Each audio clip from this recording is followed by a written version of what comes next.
People want to know what I miss, huh? I don't think you get the joke. I'm just going to explain it once. When I say miss, I mean like, the missing field goals stuff. But in all seriousness, you want to know what I miss? I miss being able to kick long field goals and knock it through the uprights. I miss a guy like Matt Bryant that would just shoot 60-yarders like it's nothing. I don't think we have had a kicker that could kick consistently 50-yarders like for 7 years straight. And unfortunately, it seems like it's going to continue. So that's why we signed John Parker Romo to our practice squad. Well, the Falcons are thinking about their future kicker. Thank you for your services, young Laiku. But I'm not sure what happened to you. You've declined.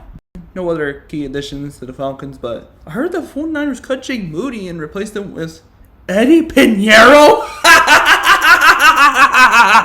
You mean the same guy that missed 2 field goals in a row against us that 1 year? Remember DJ Moore catching the touchdown, taking his helmet off, so he gets the unsportsmanlike conduct, and then he missed the extra point, and then a field goal, and we won that game. Oh, that was funny. Anyways, let's get back to the video.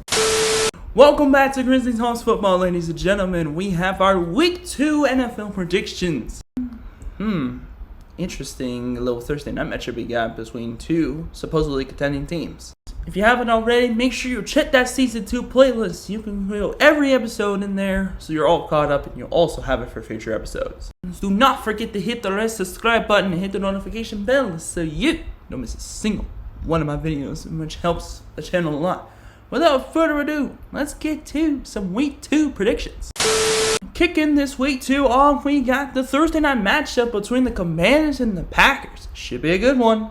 I gotta be honest, even allowing 6 points, Washington defense still kind of brings some questions to me. I mean, to be fair, it was the Giants. Oh yeah, by the way, I forgot to mention, Week 1, I went 7-9. Probably my worst Week 1 record ever. I've been doing it for 3 years. I better have a bounce back week in Week 2.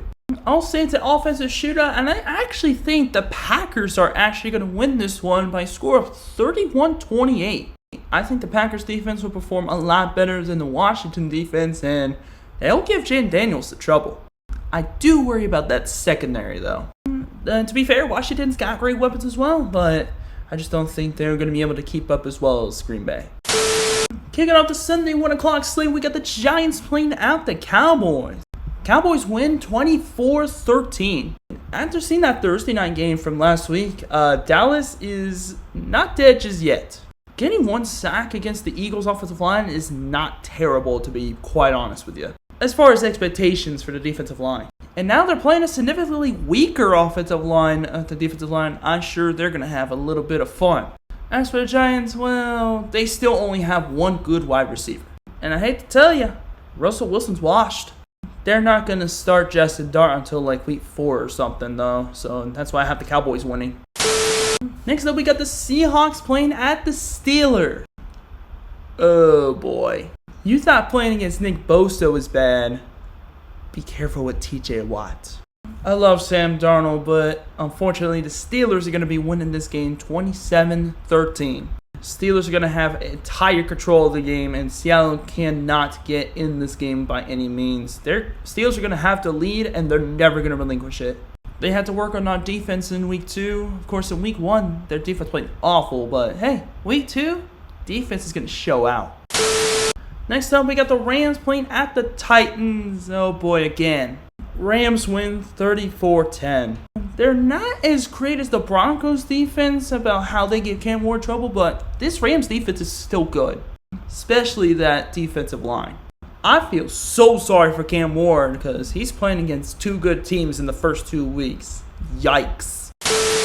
Next up, we got the Bills taking on the Jets. I think this could be a very high-scoring game, but if the Jets can't fix their defense, Josh Allen is going to cook them. In this case, I'm going to have to roll the Bills winning 38-35. I think this will be a shootout as well. Considering how both defenses played, yikes. This could either go 2 ways. It's either the Jets keep this close or the Bills completely blow the Jets out of the water. There's literally no in between. Josh Allen played tremendously. Justin Fields played well as well. So it's going to be really about which offense can pull it off in the end. Next up, we got the Patriots playing at the Dolphins, a little AFC East matchup. Patriots win 21-13. I believe this is going to come down to coaching. Both teams have good talent on both sides of the ball, and it's just going to be about who's going to be the better coach that game. And I know my friend was pissed about losing to the Raiders. Sorry, Miami. I can't believe in you again after you lost to Daniel Jones. Up next, we got the Jaguars playing at the Bengals.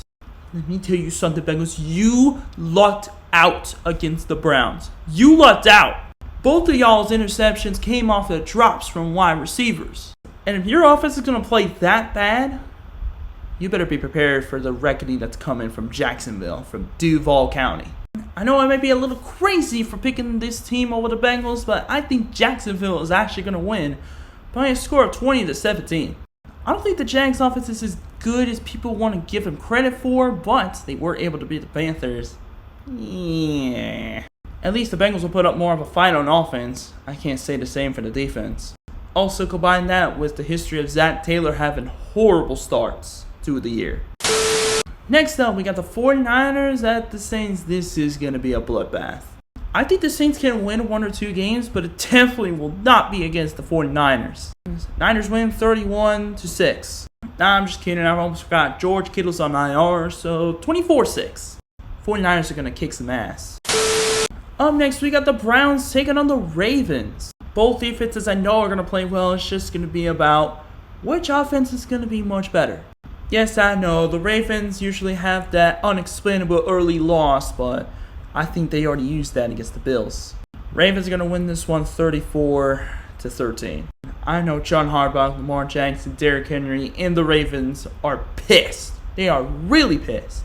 Because let's be honest, they should have won that game on Sunday night. Sorry, Cleveland, you're not going to have any joy again. And the final 1 o'clock game for Sunday, we got the Bears taking on the Lions. It's Ben Johnson's return to Detroit. The game against the Packers really showed that coordinators are very, very important when calling plays. As far as Ben Johnson is concerned, he had the game, but in typical Bears fashion, they choked that game. They won't do so this time. Bears are actually going to win this one 31-24. I see this being a close game. We know Ben Johnson has everything he needs to be able to win games. He just needs to hold on to the fourth quarter lead. The Lions can definitely relate. They blew a lead in the NFC Championship game. That was like 2 years ago. But still, I don't think the Lions have completely lost it, but going against this tough NFC North division, it's going to be tough for them. I see Chicago winning this one. Kicking on the 4 o'clock slate, we got the Broncos taking on the Colts. This is 100% going to be an absolute defensive affair. Both defenses from their week 1 games looked really good against weak competition. Was that week 1 game a fluke for Daniel Jones? Can he keep it going? I don't know. You know what? I'm not going to make the same mistake last year that I did for Sam Darnold. He had his insanity run last year. Now it's Daniel Jones' turn. That's right. Colts get the upset over the Broncos 17-13. Denver always struggles against the Colts. It's not even rare. Both teams have good defenses. It's going to be about which offense is going to perform better. And I think Daniel Jones is going to continue this magical run, especially with how elite his receiving core is and his running back. Don't forget the offensive line. This Colts team is sneaky. Up next, we got the Panthers playing at the Cardinals. Cardinals win 17-10. I think Bryce Young is not as good as we thought. Had an awful game against Jacksonville. I think he'll have a tougher time against Arizona. And also, the Carolina defense is still not fixed. And with Derek Brown suffering an injury, it's not looking good for Carolina. And finally, for the 4 o'clock slate, we got America's Game of the Week. Eagles playing at the Chiefs, the Super Bowl rematch. You know what's funny? I heard that Jalen Carter was suspended for 1 game, but then he wasn't suspended for this game. If you're wondering what I'm talking about, I think you probably know, but it was Jalen Carter spitting in Dak's face on the first snap of the game on offense for the Cowboys in the Thursday night game. Yeah, I think that's bullshit. You spit in the man's face, you gotta be suspended. I hope they made that decision ASAP because Chiefs fans are calling foul right now. People are going to say I'm glazing the Chiefs, but I actually think the Chiefs are going to eke out a win against the Eagles 31-28. This will be a fantastic game, probably one of the most viewed games maybe this season. Eagles got a win. Chiefs unexpectedly lost. I know the Chiefs are absolutely pissed. Especially with guys like Hollywood Brown and Kelsey.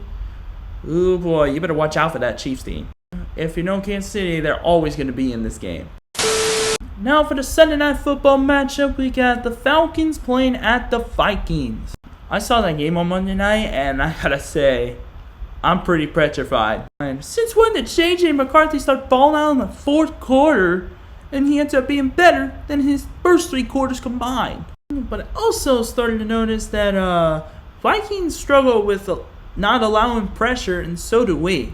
This could really be a defensive battle. It's going to be about which offense can do the best under pressure. I mean, this is a national spotlight game.